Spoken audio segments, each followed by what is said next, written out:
Hey there, it's Pete with GCI Turf. I hope you're having a great day today.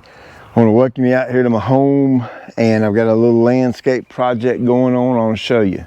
Now what I'm dealing with here is variegated liriope. It's a small clump plant that will grow 24, 28 inches in circumference around.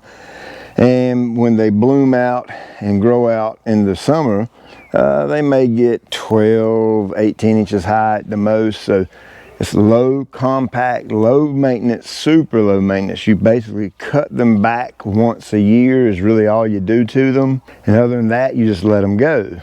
Once you get them established, they require little to no water other than what falls out of the sky. And really, I don't do anything to them, to be completely honest with you, other than cut them back once a year.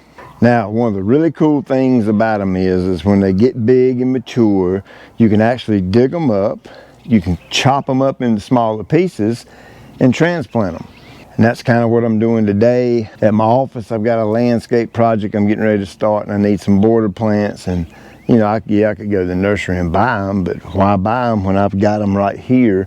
And all I have to do is a little extra work, dig them up, cut them up, haul them down the road, and then plant them at the shop. Now in the process, while I'm doing that, is I'm actually filling in my natural areas a little more.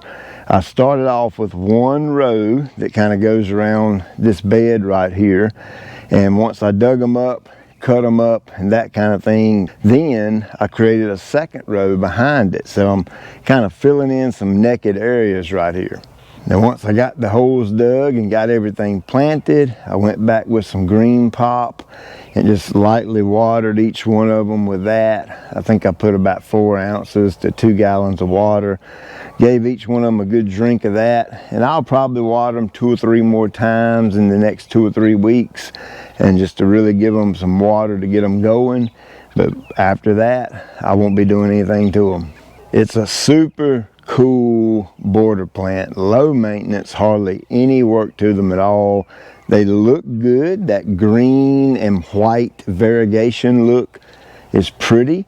During late summer, they put off a nice purple bloom. So, you know, it's just a super good plant in my opinion. So if you're cruising around YouTube and happen to land on this video, I appreciate you watching it. And again, man, I really like having a nice yard. It ain't nothing like coming out here, sweating, working in the yard, and then you get to see the fruits of your labor. Your yard looks good, neighbors ride by, hey, your yard looks nice, and you know, man, and it just makes your property look good.